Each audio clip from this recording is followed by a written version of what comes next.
Residence schools తో మంచి చదువుతో పాటు all round development, right age లో రైట్ ఫౌండేషన్ తో రెసిడెన్స్ స్కూల్స్ ఇప్పుడు హైదరాబాద్ అంతటా. దేశవ్యాప్తంగా దోకాబాజీ కాంగ్రెస్ పార్టీ కథమైంది. తెలంగాణలో ఎన్నికల తర్వాత దేశంలో ప్రతి చోట హస్తం పార్టీని ప్రజలు బండకేసి కొడుతున్నారు. తాజాగా మహారాష్ట్రలో జరిగిన బీఎంసీ ఎన్నికల్లోనూ కాంగ్రెస్ ఘోరంగా మట్టికరిచింది. మరాఠా అర్బన్ ఓటర్ల తీర్పుతో తెలంగాణ కాంగ్రెస్లో వణుకు మొదలైంది. ఇప్పటికే పంచాయతీ ఎన్నికల్లో పల్లెజనం రేవంత్ ముఠాకు కర్రుగాల్చి వాత పెట్టారు. రానున్న మున్సిపల్ ఎన్నికల్లోనూ ఇదే ఫలితం ఎదురవుతుందని కాంగ్రెస్ బెంబేలెత్తుతుంది. దేశంలో బ్యాలెట్ పోరు ఎక్కడ జరిగినా సరే కాంగ్రెస్ పార్టీని జనం బండకేసి కొడుతున్నారు. తెలంగాణ అసెంబ్లీ ఎన్నికల తర్వాత దేశంలో ఎక్కడ ఎన్నికలు జరిగినా అక్కడ కాంగ్రెస్ ను జనం చీకొడుతున్నారు. పార్లమెంటు, అసెంబ్లీ ఎన్నికలు, పంచాయతీ ఎన్నికలే కాదు, తాజాగా పట్టణ ఓటర్లు సైతం వాత పెట్టారు.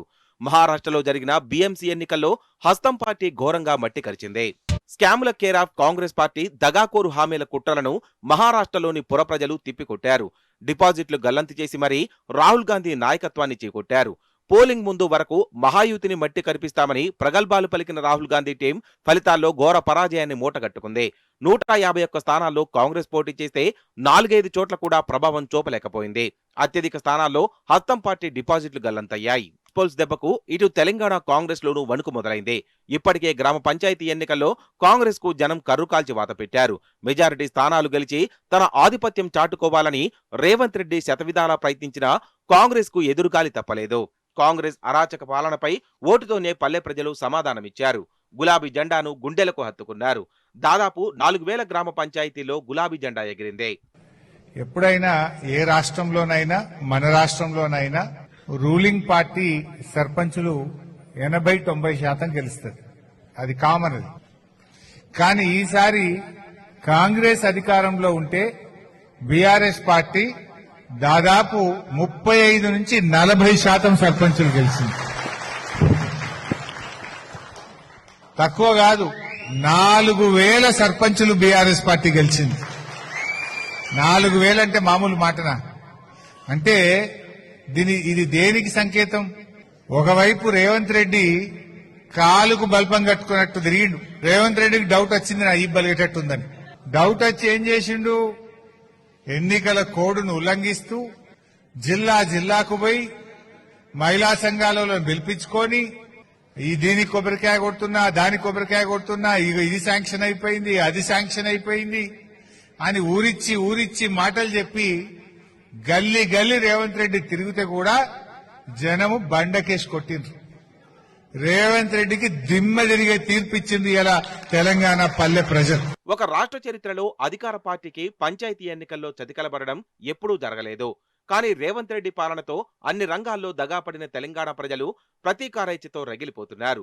ఎప్పుడు బ్యాలెట్ పోరు ఎదురైనా కాంగ్రెస్ సర్కార్కు బుద్ధి చెప్పాలనే డిసైడ్ అయినట్టు తెలుస్తోంది. దీనికి తోడు దేశవ్యాప్తంగా కాంగ్రెస్ కు వీస్తున్న ఎదురుగాలికి తాజాగా వెలువడిన బీఎంసీ ఎన్నికల ఫలితాలే నిదర్శన. హామీలు, గ్యారంటీల పేరుతో కుతంత్రాలు, అధికారమే టార్గెట్.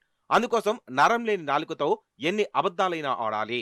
ప్రజల బలహీనతల లక్ష్యంగా హామీలు ప్రకటించారు. నమ్మి ఓట్లేసిన ప్రజలకు నరకం చూపించాలి. ఇదే కాంగ్రెస్ పార్టీ స్ట్రాటజీ. అదే స్ట్రాటజీతో తెలంగాణలో గద్దెనెక్కిన రేవంత్ రెడ్డి 2 ఏళ్లుగా అరాచక పాలన సాగిస్తున్నాడు. అభివృద్ధి, సంక్షేమం అనేవి రేవంత్ పాలనలో మచ్చుకైనా కనిపిస్తలేవు. 6 గ్యారంటీలు, 420 హామీలను అటకెక్కించాడు. ప్రశ్నించిన వారిపై కేసులు, నిర్బంధాలను ప్రయోగిస్తున్నాడు. కేసీఆర్ కట్టిన నిర్మాణాలకు రిబ్బన్ కట్టింగులు తప్ప రేవంత్ రెడ్డి చేసింది శూన్యం. హైదరాబాదు బ్రాండ్ ఇమేజ్ ను సర్వనాశనం చేశాడు. అందుకే పల్లె ప్రజలు రేవంత్ రెడ్డి నాయకత్వాన్ని తిరస్కరించారు. ఇప్పుడు పట్నం ప్రజల వంతు రాబోతోంది. మళ్ళీ ఐటీ హబ్ కలకలలాడాలి అంటే, మళ్ళీ ఇక్కడ ఉద్యోగాలు రావాలి అంటే, అమర రాజా లాంటి పరిశ్రమలు మళ్ళీ రావాలి అంటే, రైతులకు మంచి రోజులు రావాలంటే, మా ఆడబిడ్డల ముఖంలో మళ్ళీ చిరునవ్వు వెలగాలి అంటే, మన భూముల ధరలు మళ్ళీ పెరగాలి అంటే, మళ్ళొక్కసారి కేసీఆర్ ఈసారి తప్పు చేయొద్దు, ఈసారి ఏమరుపాటొద్దు, ఈసారి ఎవరు నిలబడ్డా ఒకటే గుర్తుపెట్టుకోవాలా, మళ్ళా గులాబీ జెండా ఎగిరి కేసీఆర్ గారు మళ్ళీ వస్తేనే పాలమూరు రంగారెడ్డి ఎత్తిపోతల పథకంలో భాగంగా మన పొలాలకు నీళ్లు వస్తాయి. ఈ దుర్మార్గులు ఉన్నంత కాలం వీళ్ళేమి చెయ్యరు. వీళ్ళ అడ్డమైన అబద్దాలు, అడ్డమైన డైవర్షన్ గేములు అవి తప్ప వీళ్ళు చేసేదేమి ఉండదు. అందుకే దండం ఎన్నికల నుంచే మన జైత్ర యాత్ర మొదలు కావాలి. భవిష్యత్తులో ఆ జైత్రయాత్ర అట్లే కొనసాగాలి. ఈ రోజు పాలమూరులో కనబడ్డ జోషు, మహబూబ్ నగర్ లో కనబడ్డ జోషు మొత్తం 14 నియోజకవర్గాలకు పాకాల. తప్పకుండా గులాబీ జెండా ఎగరాలని కోరుతూ జై తెలంగాణ. పల్లెలు పట్నాలు తేడా లేకుండా రేవంత్ సర్కార్ పై జనం మండిపడుతున్నారు. క్షేత్రస్థాయి పర్యటనల్లో మంత్రులు ఎమ్మెల్యేలపై తిరగబడుతున్నారు. తాజాగా వనపర్తి జిల్లా ఆత్మకూరులో మంత్రి వాకిటి శ్రీహరికి నిరసన చెగ తగిలింది. 2 ఏళ్లుగా చేసిందేంటని మహిళలు నిలదీశారు. రేవంత్ పాలనలో 2 ఏళ్లుగా ఆత్మకూరులో ఎలాంటి అభివృద్ధి పనులు జరగలేదు. ఎన్నికల ముందు అరచేతిలో వైకుంఠం చూపిన కాంగ్రెస్ నేతలు కాంగ్రెస్ కు వ్యతిరేకంగా నినాదాలు చేస్తూ హోరెత్తించారు. ఈ సందర్భంగా మంత్రి వాకిటి వారితో అసహనంగా మాట్లాడారు. ఒక్క నిమిషం ఆగండమ్మా అక్క, ఒక్క నిమిషం ఆగండి అక్క, తీసుకురా నువ్వు కూడా మాట్లాడతా అక్క,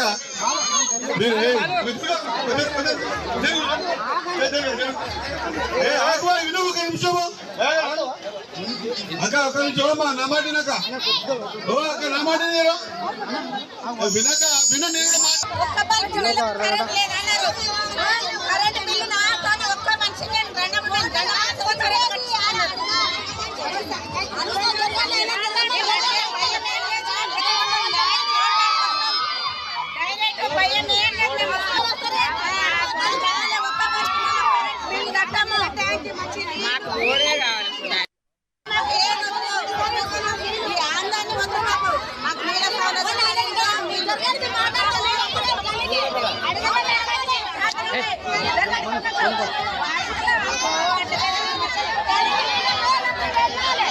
ఇగో అమ్మా, నేను నీకంటే గట్టిగా మాట్లాడగలుగుతావా ఇక, కానీ ఇంతమందికి జవాబు చెప్తున్నాక వినని అర్థం చేసుకోవాలి. మనం ముందు గేరి బాగ్ గురించి ఆలోచన చేయాలి.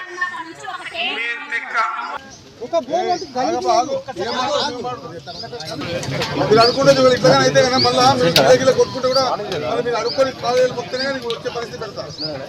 మరోవైపు రానున్న పురపాలకల కోసం ఇప్పటికే బీఆర్ఎస్ సమరోత్సాహంతో సన్నద్ధమవుతోంది. ప్రభుత్వ వైఫల్యాలను పట్టణాల్లో ఇంటింటికి తీసుకెళ్లేందుకు బీఆర్ఎస్ కార్యకర్తలు సిద్ధమయ్యారు. కాంగ్రెస్ 2 ఏళ్ల పాలనలో పట్టణాల్లో పరిపాలన పూర్తిగా పడకేసింది. పారిశుద్ధ్యం మొదలుకొని ప్రతి అంశంలో పట్టణ ప్రజలు తీవ్రమైన ఇబ్బందులు ఎదుర్కొంటున్నారు. గత బీఆర్ఎస్ సర్కారు ప్రారంభించిన అనేక మౌలిక వసతుల ప్రాజెక్టులు, రోడ్లు, కమ్యూనిటీ హాల్స్, మోడల్ మార్కెట్ల నిర్మాణాలకు నిధులు ఆపేసింది. రాష్ట్రంలో రేవంత్ పరిపాలనపై ప్రజల్లో ఉన్న తీవ్ర వ్యతిరేకతకు ఇటీవల జరిగిన పంచాయతీ ఎన్నికల ఫలితాలే నిదర్శనం. రానున్న మున్సిపల్ ఎన్నికల్లోనూ కాంగ్రెస్ కు పరాభవం తప్పదని బీఆర్ఎస్ ధీమాగా చెప్తోంది. ప్రజల్లో తప్పకుండా కాంగ్రెస్ను ఓడగొట్టాలి, మోసకారి కాంగ్రెస్ను ఓడగొట్టాలి, ప్రజల కొరకు కొట్లాడే బీఆర్ఎస్ను గెలిపించాలన్న భావన పరంగా కనబడుతుంది. మరి ఎక్కడికక్కడ గులాబీ జెండా కార్యకర్తలను చూస్తే ప్రజలే పలకరిస్తున్నారు. మళ్ళీ కేసీఆరే రావాలి, మేము మొన్న కాంగ్రెస్ ఓటేసి పొరపాటు చేసినాం, కాంగ్రెస్ మోసం చేసింది మమ్మల్ని అనే మాట అన్ని వర్గాల ప్రజల నుంచి కూడా వస్తూ ఉంది. ఉద్యోగస్తులు కావచ్చు, రిటైర్ ఉద్యోగస్తులు కావచ్చు, ఉద్యోగాల కొరకు ఎదురు చూసి మోసపోయిన యువతరం కావచ్చు, 2500 కొరకు ఎదురు చూస్తున్న మహిళలు కావచ్చు, 1000 రూపాయలు నెలకు వస్తాయని చెప్పి ఎదురు చూస్తున్న ఆటో కార్మికులు కావచ్చు. పట్టణంలో ఈ కాంగ్రెస్ ప్రభుత్వం వచ్చిన తర్వాత జరుగుతున్న దుర్మార్గాల వల్ల నష్టపోతున్న వ్యాపార వర్గాలు కావచ్చు, అన్ని వర్గాల ప్రజలు కూడా పూర్తి స్థాయి అసంతృప్తితో ఉన్నారు కాంగ్రెస్ పార్టీ పైన, ప్రభుత్వం పైన. అది తప్పకుండా రేపు మున్సిపల్ ఎన్నికల్లో కనబడబోతుంది. మనకు ఒక మంచి అవకాశం, ఓటు ద్వారానే ఈ ప్రభుత్వం పైన నిరసన చెప్పాలి, కాంగ్రెస్ పార్టీకి నిరసన చెప్పాలి అని చెప్పి భావిస్తున్న ప్రజలందరూ కూడా ఇది ఒక మంచి అవకాశంగా ఉంది. తప్పకుండా బీఆర్ఎస్ పార్టీ మంచి ఫలితాలను కూడా సాధిస్తుంది. ఇక రిజర్వేషన్ల విషయంలో బీసీలను వంచిన కాంగ్రెస్ కు మున్సిపల్ ఎన్నికల్లో సెగతగలడం ఖాయమని రాజకీయ విశ్లేషకులు చెబుతున్నారు. ఎన్నికలకు ముందు బీసీలకు 42% రిజర్వేషన్లు ఇస్తామని కామారెడ్డి డిక్లరేషన్లో కాంగ్రెస్ ప్రకటించింది. ఇప్పటికే గ్రామ పంచాయతీ ఎన్నికలకు ముందు ఎన్నో డ్రామాలతో బీసీలను ఊరించి మోసం చేసింది. ఇక తాజాగా మున్సిపాలిటీల్లోనూ బీసీలకు కేవలం 30% రిజర్వేషన్లతో సరిపెట్టింది. ఈ మేరకు రాష్ట్రంలోని 121 మున్సిపాలిటీలు, 10 మున్సిపల్ కార్పొరేషన్లకు సంబంధించిన రిజర్వేషన్లు ఖరారు చేస్తూ జీవో 14 జారీ చేసింది. మొత్తం 121 మున్సిపాలిటీలకు గాను బీసీలకు 38 స్థానాలు మాత్రమే దక్కాయి. మొత్తంగా రాష్ట్రంలో ప్రభుత్వంపై వస్తున్న తీవ్ర వ్యతిరేకత, దేశవ్యాప్తంగా పార్టీకి ఎదురవుతున్న ఘోర పరాజయాలతో రేవంత్ గ్యాంగ్ కు మున్సిపల్స్ దడ పట్టుకుంది. తెలంగాణలో పల్లె ప్రజలిచ్చిన తీర్పు పట్టణాల్లో రిపీట్ అవ్వడం ఖాయంగా కనిపిస్తోంది.